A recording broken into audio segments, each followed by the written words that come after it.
In this video, I will show you the right way to use the memory palace technique in medical school. But first, it is essential to understand the 4 types of medical information you will face, all of which can be visualized using this inverted pyramid.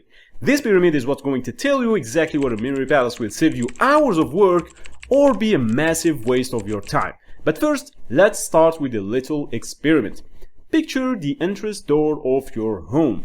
Right on the welcome mat in front of the door, I want you to imagine a giant roaring campfire is burning wildly with thick gray smoke billowing up and filling your lungs.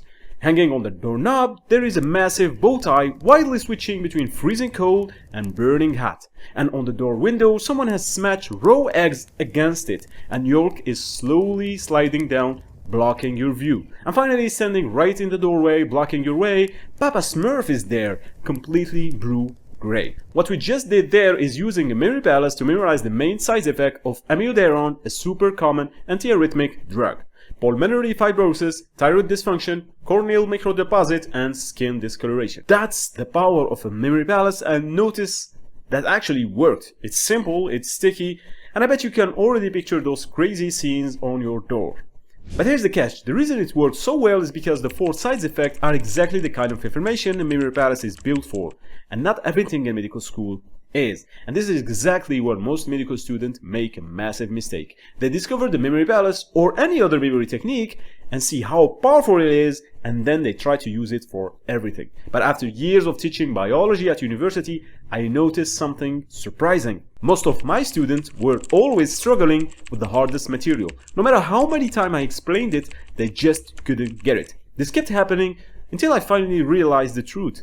They weren't stuck at the top of this pyramid. They were stuck at the very bottom of it, on the foundational base. I have been trying to explain concepts that just won't stick without a proper base. And the base of this pyramid is what I call conceptual understanding. This is the layer that answers a very simple question. Why does this happen? It is the smallest layer of the pyramid, but everything above it depends on it. And you can see it everywhere in medicine. For example, in renal physiology, students often jump straight into nephrotic syndrome, heart failure, and fluid calculation before understanding the forces that moves through it. In hematology, they memorize factors number and drug targets before understanding why the cascade is organized the way it is. In the renin-angiotensin-aldosterone system, most students rush into learning about the drugs, feedback loops, and clinical scenarios like hypertension or heart failure. What was becoming clear to me is that most students immediately jump to level 3 of our pyramid, the discrete fact. And when you think about it, this makes perfect sense. Level 3 is the widest layer containing the largest volume of raw data you need to learn to pass your exam. So your immediate survival instinct is to find the fastest, most powerful tool to force it into your head, whether that's building a massive memory palace or smashing through hundreds of Anki flashcards or drawing complex mind map. And you're not wrong for thinking this way. Level 3 is exactly where a memory palace shines. It is the absolute best weapon for storing those heavy discrete facts. But there is the fatal mistake. See, using a memory palace this way is like memorizing a phone number without memorizing who it belongs to. Think back to the little experiment we did at the very beginning of this video with amiodarone. You know, the smoky campfire, the giant bow tie, the eggs on your window, and Papa Smurf at your door. You memorized those 4 side effects effortlessly, but you actually just memorized a phone number for a stranger. I mean, think about it. If an exam question asks you which drug caused pulmonary fibrosis, thyroid issue, corneal deposit, and blue skin, boom, you nail it. Everything you need is on the door.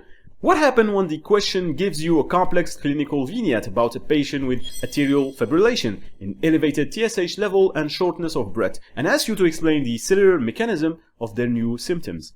Your memory palace just goes completely silent. Because while the palace successfully told you what the side effects are, it didn't tell you the rest of the story. So without the base of the pyramid, the conceptual understanding, everything falls apart.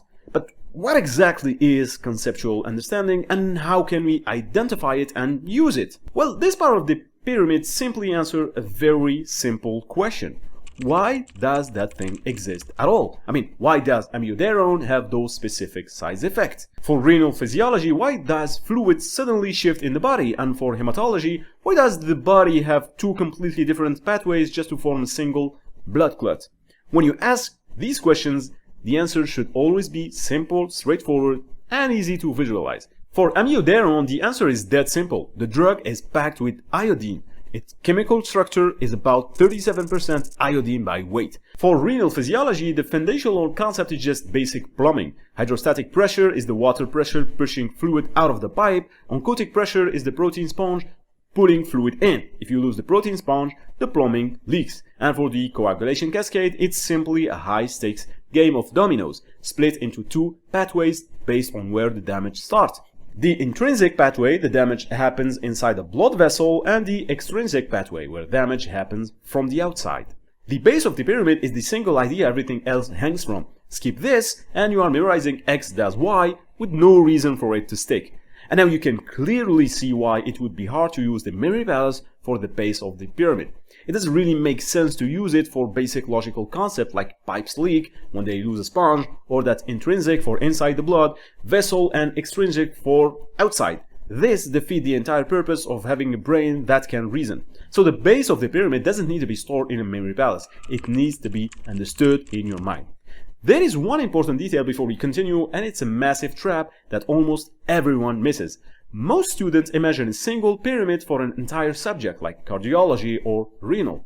But in reality, medicine is made of dozens of smaller pyramids connected together. Each topic has its own foundation, its own mechanism, and its own facts. When a student usually gets stuck trying to memorize level 3 discrete facts, the answer is almost never try to build a bigger memory palace or make more flashcards.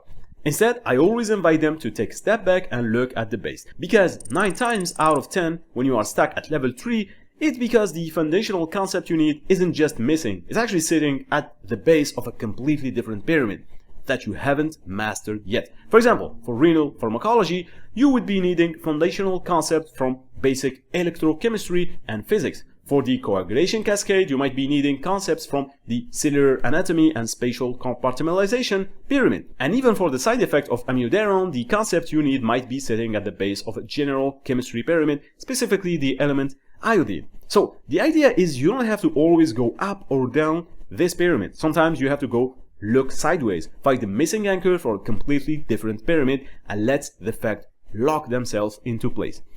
Notice that so far we still haven't even touched the memory palace. Now, before I show you how to use it, let's move to level 2 of our pyramid, which I call the ordered sequences. Level 2 is the layer of processes. If level 1 explains why something exists, level 2 explains how it unfolds. This includes pathways, cascade, and sequences. At this level, your goal is not memorization. Your goal is to understand the story connecting one step to the next. What I notice is that most students make the mistake of treating level 2 information as if they were level 3. They look at 10-step biological pathway and treat it as a list of isolated facts to memorize rather than a coherent mechanism story. Your goal at this level isn't brute force memorization, it's to map out the narrative. You want to understand the chronological story of how the body gets from point A to point B. Now the question is, can we apply the memory palace to the second level of the pyramid? Well, the answer is it depends. Actually, it depends on how familiar you are with the memory palace in first place. If you are a beginner or if you never used the memory palace before, starting right there at level 2 is a very bad idea. As we have just seen, a memory palace is a highly specialized weapon. It is built to store sequences of isolated data, pieces of information that have no natural logical connection to one another. It is perfect at forcing your brain to remember that Smurf equal blue skin or that an egg equal corneal deposits. But a biological pathway isn't a list of isolated facts. It is a connected information. Every single step in a cascade physically causes, trigger, or alters the next step. And if you are a beginner trying to force this entire coherent mechanism into a static room layout, you are going to overcomplicate the process. Now, don't get me wrong, it is not impossible to use the memory palace at this level. In fact, after many years of intense trial and error, I now use the memory palace for absolutely everything, not just lists, but complex tables, interactive graphs, detailed anatomical schemas, figures, an entire medical textbook. I can map a moving sequential pathway into a physical room effortlessly.